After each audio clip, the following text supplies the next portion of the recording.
દર્શક મિત્રો, હું નવીન મહેતા ન્યૂઝ ઓફ કચ્છમાં આપનું સ્વાગત કરું છું. આજે 4 ઓગસ્ટ 2026.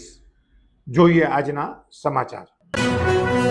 સ્વતંત્રતા પર્વને અનુલક્ષીને કચ્છના દરિયાકાંઠાની સુરક્ષા વધારવામાં આવી.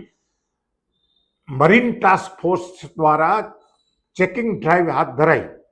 ભુજ સ્વતંત્રતા પર્વને અનુલક્ષીને કચ્છના દરિયાકાંઠે સુરક્ષા વ્યવસ્થા વધુ સઘન બનાવવા મરીન ટાસ્ક ફોર્સ જખુ સેક્ટર દ્વારા તારીખ 3/8/2026ના રોજ ડીવાયએસપી RM ચૌધરીના નેતૃત્વમાં છચ્છી લાઇટ હાઉસ, સાંધાણ અને સુથરી સુધીના દરિયાઈ વિસ્તારમાં વિશેષ ચેકી ડ્રાઈવ હાથ ધરવામાં આવી હતી. ડ્રાઈવ દરમિયાન અલગ અલગ ટીમો દ્વારા સઘન પેટ્રોલિંગ કરવામાં આવ્યું હતું તેમજ માછીમારોને શંકાસ્પદ વ્યક્તિ કે બોટ અંગે તાત્કાલિક જાણ કરવા અને તોફાની દરિયાને કારણે સતર્ક રહેવા અપીલ કરવામાં આવી હતી. સમગ્ર કાર્યવાહી એડીજીપી અમિત વિશ્વકર્મા, ડીઆઈજીપી AM મુનિયા અને SP SJ પરમારના માર્ગદર્શન હેઠળ હાથ ધરાઈ હતી. हर सफर की पहली पसंद 70+ kilometre mileage 2100 cash discount KD auto Bhuj. દર્શક મિત્રો, આ હતા આજના સમાચાર. આવતીકાલે ફરી મળીશું.